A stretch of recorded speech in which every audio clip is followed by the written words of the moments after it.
talk about establishing your business vision. So this is a lot to do with if you're new investors, you're just getting started in a business, and this really doesn't matter about whether you're an investor or whether you're a doctor or whatever it is that you want to do in your position, in your job, and your dreams. This is going to help you get started. As we know, every business, it really does take a foundation to be able to get started and a vision to be able to know where you're going. I might just add that this is a pre-event event.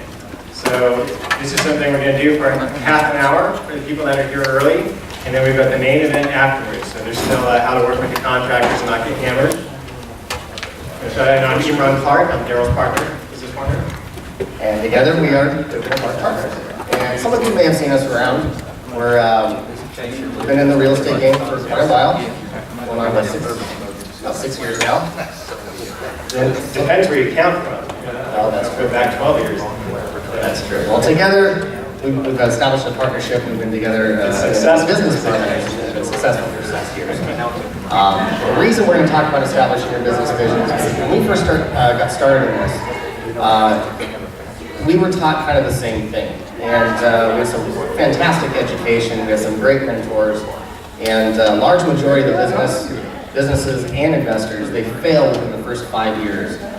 And the reason is because I feel that they don't have a place to go. They just say, I'm going to be an investor. They don't know how to start, they don't know where to go, they don't know where to begin.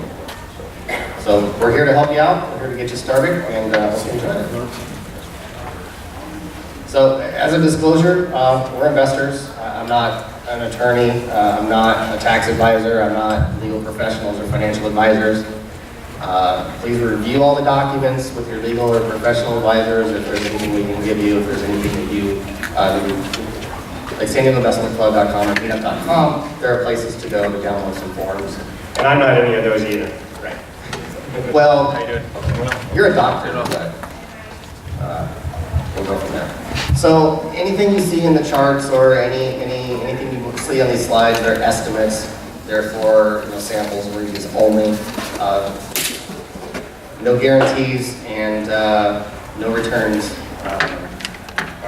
These are examples only. So everything review with your proper professionals, tax advisors, legal advisors, the usual disclosures, right? So let's get started. We don't have much time left. So ideas for creating your vision statement. I guess you kind of have to understand what a vision statement is, and it's kind of exactly what it sounds like. It's a vision. It clearly states the desired future of your organization or business. It's what you think your company will be like in 5, 10, or however many years down the road. It recognizes where you are now and where you want to be in the future. And maybe I don't think I mentioned this, these slides will be available. So if you don't catch anything, that's okay, I'll tell you where to go to look at the slides. An example, has everybody ever thought about buying a Lamborghini or buying a really nice car? Okay, that's kind of what it is. It's a vision, it's a dream. It's something that's down the road that's very attainable that you can reach as long as you have a path to get there. So what does it do for you? It provides focus, it provides direction, it provides you with internal power, and it makes you feel that you can do something that a lot of people may tell you that you can't do. It's a vision statement. It makes each business day a little easier, and you make better decisions, and you make them faster, and you make them with fewer errors as well. Yeah, that's a real important piece of what this does. That's the power of having a vision statement. I mean, it's more than just you could dream you want the Lamborghini or a good solid future for your children, family, whatever it is that drives you. But when you get into it and the how-to and the path, I mean, it becomes part of your core value system. So whatever's thrown at you, there's all kinds of crazy stuff. You're going to run into all kinds of peaks and valleys. And instead of being kind of a deer in the headlights, if you've got those core values, got that clear vision statement, this is a real powerful tool for you. You can make those decisions faster. I'm going to go this way, I'm going to do that because it fits with what I want to do and how I plan this. So it really consists of 3 parts. The most important part and I think any entrepreneur is going to tell you this, is your why. You have to have that burning desire. You have to have a reason for doing whatever it is that you want to do. And it's about defining your destination, and you need a reason for going there. You know? Yeah, and I think this is really one of the hardest things for people. You know, everybody, I'm sure almost everybody has heard of you got to have your why. You got to have that big why. You know, and ultimately that's what creates the passion in you. And if you don't have passion for whatever it is you're doing, find passion or do something else, right? It's your driving factor. But this is a key thing, and people have trouble with this. I mean, I've had trouble with it. It can change, you know. So you really got to find it, you know, get beneath the surface and get what is, again, it comes down to values, core values. What's important to you? Why you're doing it. Number 2 of the 3 parts are your how, and this relates to more of the spirit of what you do rather than the mechanical actions that are involved. Consider the values that are involved in creating a successful journey. So how do you plan to get there? In our situation, years ago when we first sat down, we both had our whys. When we finally came together, we're like, okay, how are we going to get there? What is the first steps that we need to do in order to create the success that we need? And we created a quick plan. We followed through with that plan, and that plan was to put at least 20 properties in our pipeline in the next 30 days. And we did it. And it was a lot of work, it was hard, but again, we created our roadmap, we figured out how we were going to do it, and then we took action and we did it. Yeah, we just put it out there, and then we rolled up our sleeves and just did it. And even from then, we didn't sleep for 5 days. What happened? There was lots of days we didn't sleep. Yeah. But that's a sacrifice that you make for something that you're going to want towards the end. And speaking of the end, it's your end vision. Where do you want to be in the next 5, 10, 15 years? And then not just where, but what is that going to look like? I remember, I think it was about 7 to 8 years ago, one of mine was to own a big white house with a big yard. Because I don't want to live in a house where I can reach through my window and touch the next door neighbor's window and ask them for sugar. I just need my space.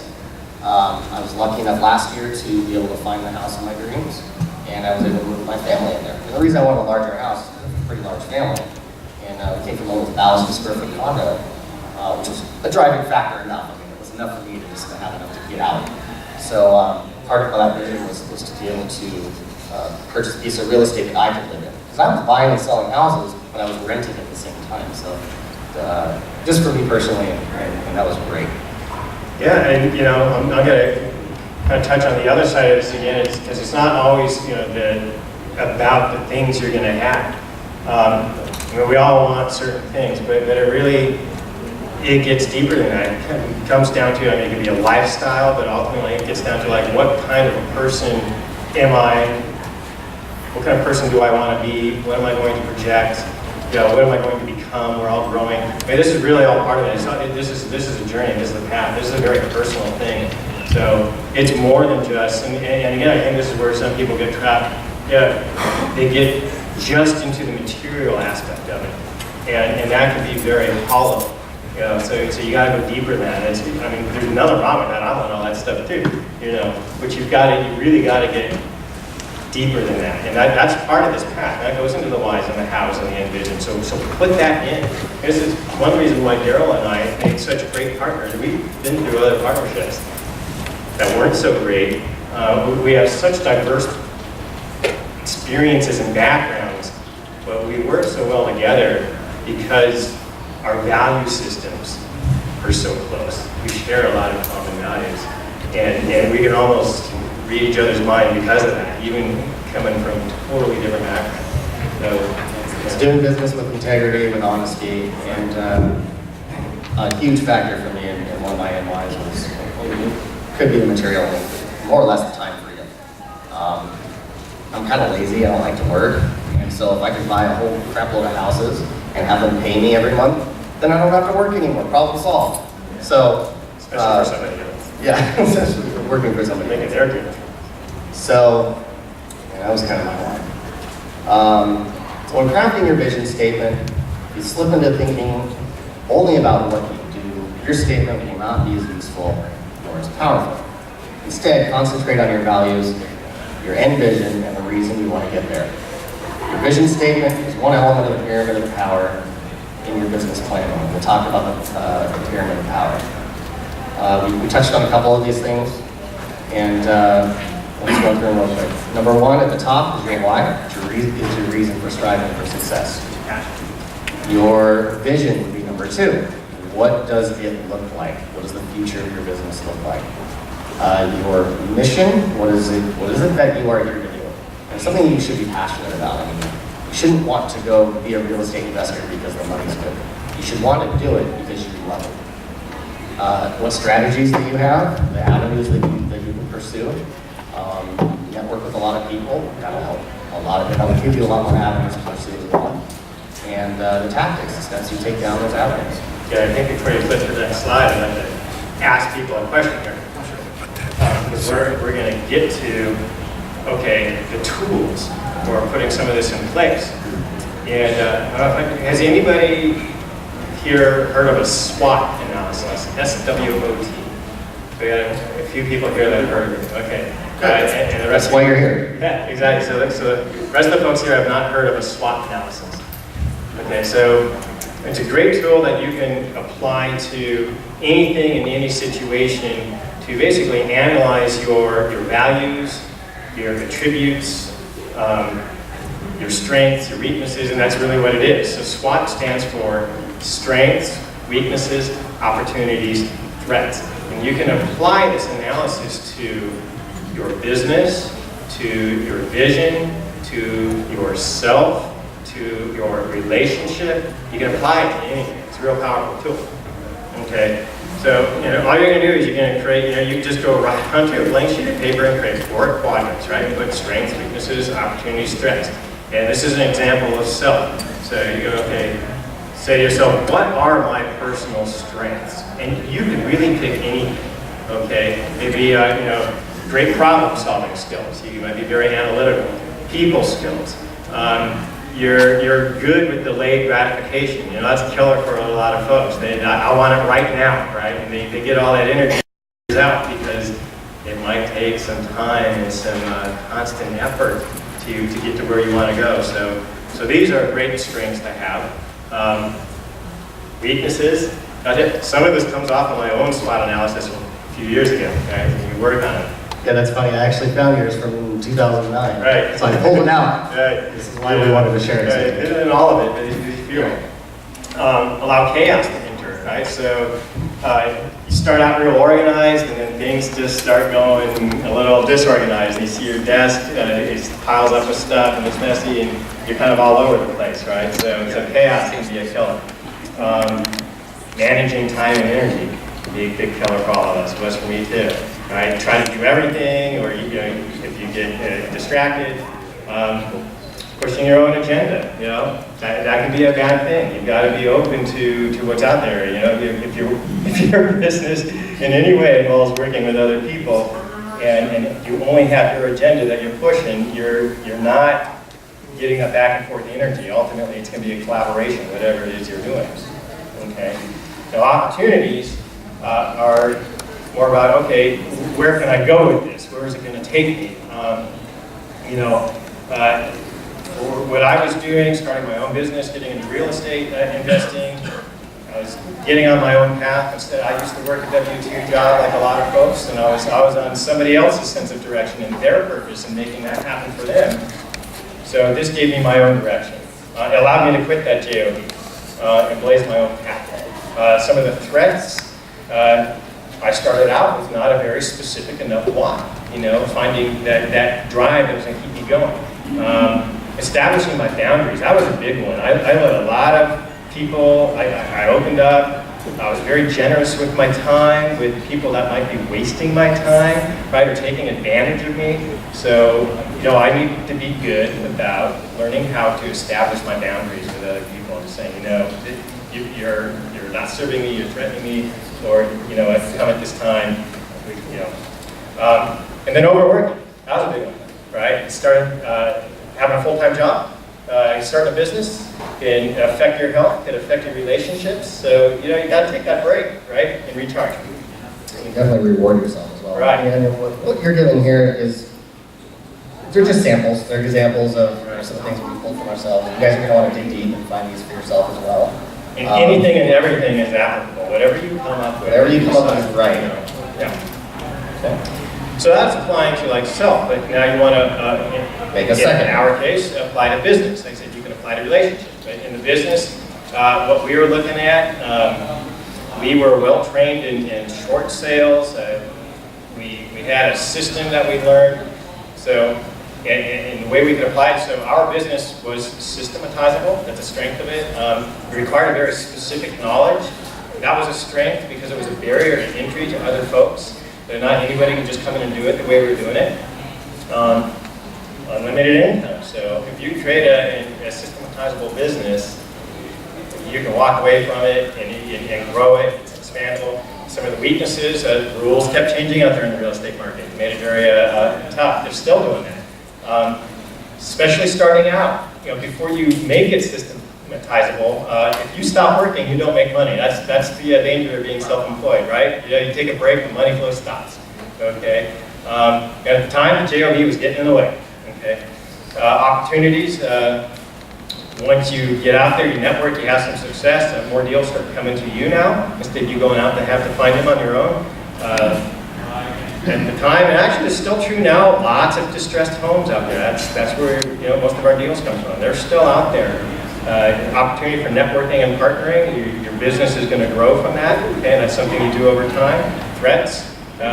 Certainly, everybody, a lot of investors have come into the market over the last few years. So there's a lot of competition out there, or maybe more opportunities to partner and network. That's how you look at it. We can actually turn those threats into opportunities.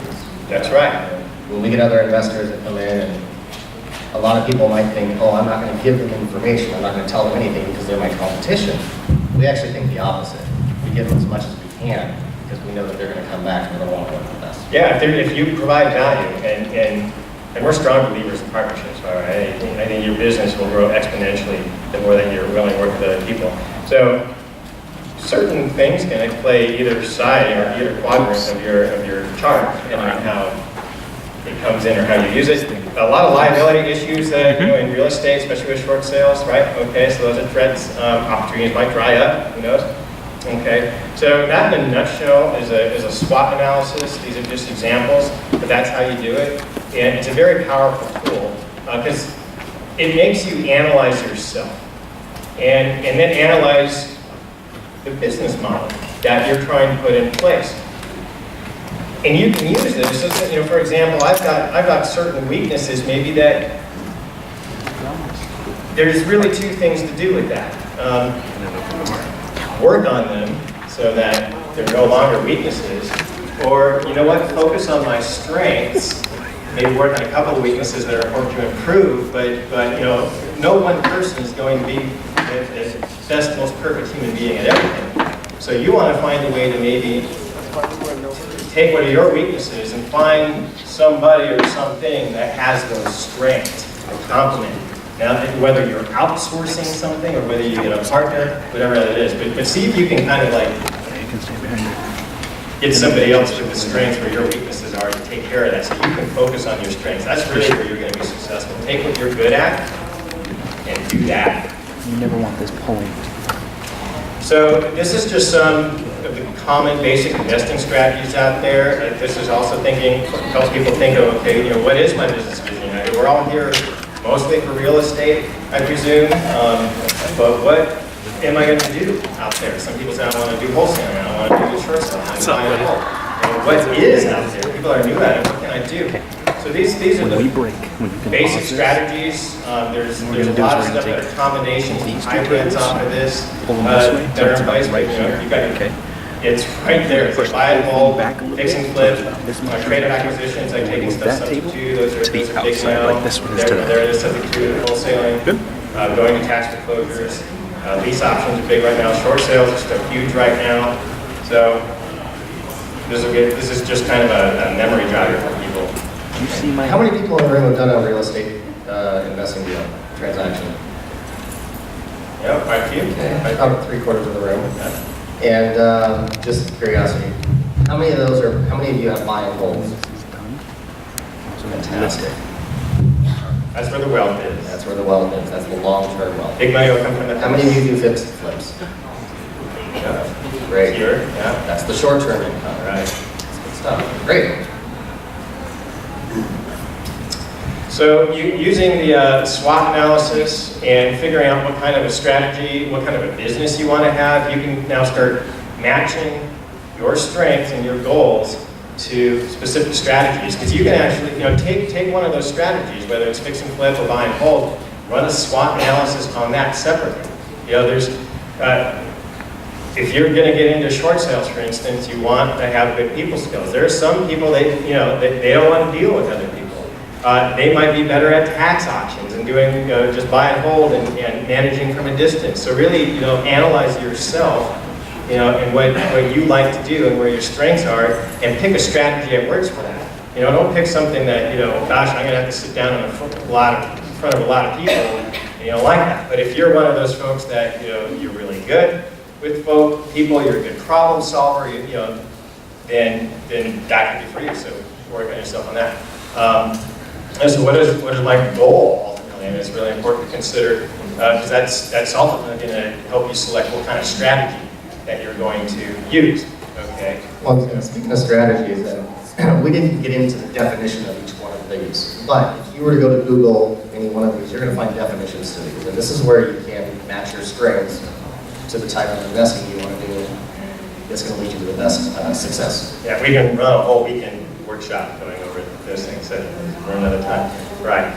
So just make sure that your strategy fits with what you like to do, and if you don't do that, if you don't like doing it, you'll never get it done. So that's a real important piece of it.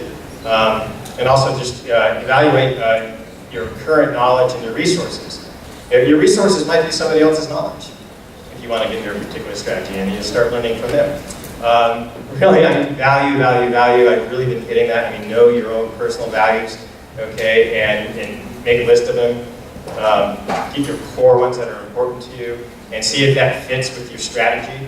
If the way we look at what we do in our business, we're solving people's problems, and we're helping people. And we get a lot of referrals from people that we buy houses from or sell houses to, just because of our own personal values that we bring to it. If we ever feel that our business starts faltering, the first thing we do is we look inward and realize, maybe I got a little focused on the money on that one instead of on that person. It's a wake-up call. We go back to focusing on the people. The money will just kind of happen because we help them when we solve a problem. Okay. So pick a strategy that works for you, and there's no wrong strategy. Just make sure it fits for you. I think I'll let you. Now we're getting into the writing your vision statement. So, I guess mind accomplished is what motivational speakers call putting your vision into writing. It's important to really evaluate your strengths, your weaknesses, your goals, your values, your inclinations, and your resources. And your vision statement should contain the purpose of the business, what you'll do to create the reality embodied in your vision, and what is the outcome that you want. And if you stick to it, use it. So here, I'm going to show you an example. So I use my, and you guys might want to write this down, I use my blank and blank to blank. Again, ideas. I use my strengths and skills and talents to motivate, lead, and invest. So that would be one sentence or one idea of writing a vision statement. It could be longer, but there's an idea. But it helps define you, it helps motivate you. Early in the beginning when I wrote my vision statement, it's I think 06 is when I learned how to do this. I wrote one in 06, I reevaluated it, I think I wrote another one towards the middle of 07.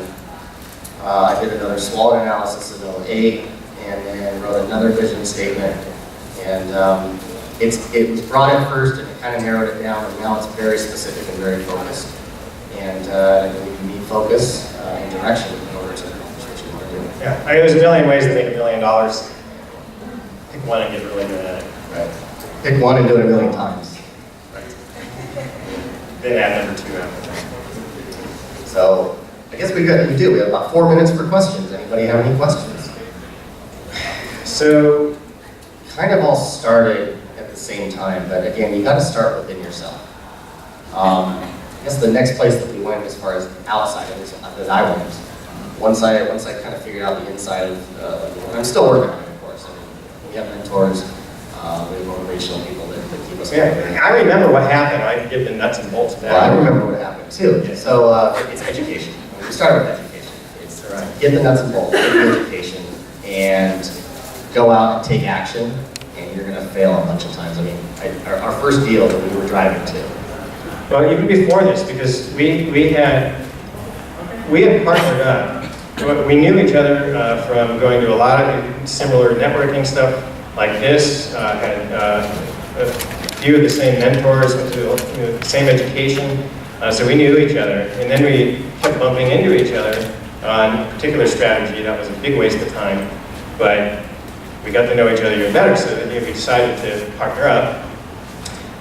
We pursued a particular strategy and a particular other partner that didn't really work out. We've both been really well trained in short sales, in short sale flips, by a couple of guys that have been doing this since 2003 out of Boise, Idaho, back before short sale was in the dictionary, right? Because everything was going up and nice in 2003, so there weren't as many distressed properties, and they were way out in Boise, Idaho, and they were making $100 grand a month doing it. And we trained with them off and on for 2 years, but they're really hard. It take a long time, right? So we went for the easy, quick stuff. So we should just do short sales, do short sales. There were a couple other, a guy and a gal that had partnered up, and were like a year ahead of us, that had focused on it. And we sat down and listened to their success and what was happening. And it was one of those aha moments. And there are points in your life where you just decide. And we looked at each other like, we know how to do this. This is what our business plan is going to be. And it literally was like from that night forward, we went to like a Denny's that night, and we just laid it out. And that's when we said, we're going to get our 20 properties under contract within 30 days, and we're just going to hit this strategy.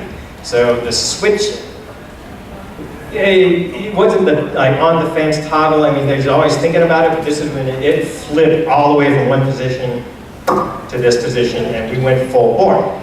And how we did it was we started out with letter campaigns that we wrote out by hand. We got the distressed property list, and we put them out there. We put out thousands, a lot of writers. So, and then I was at a full-time job. I had the first appointment. What you're about to say? Yeah, the first appointment. We're going to get the calls. We're going to take a 3-hour lunch. We're going to split up our own words. We're going to not know what to say to these people. They're going to call and they're going to, hey, here's my problem. We're going to go, well, that sucks. Click. Yeah, I'm literally driving to an appointment with this seller with like all my notes in the car and him on the phone coaching me like, I'm reading books. Okay, what do we say if they ask us this question? Right. And then I just walked in there like I knew exactly what I was doing. And we expected fully to go in and completely tank it and completely fail. And use it as a training session. We're going to like totally screw up the first 3 to 5 of these. That's okay. Right. Let's learn from our mistakes. Let's just jump in. And they actually signed up. Right. So that's how we did it. And we just kept doing it. It was just took mass action and just did it. And don't be scared to fail. Right. Take action. Of all the investment strategies, short sales. Absolutely. For sure. That's why we like them. Because other people don't like doing them.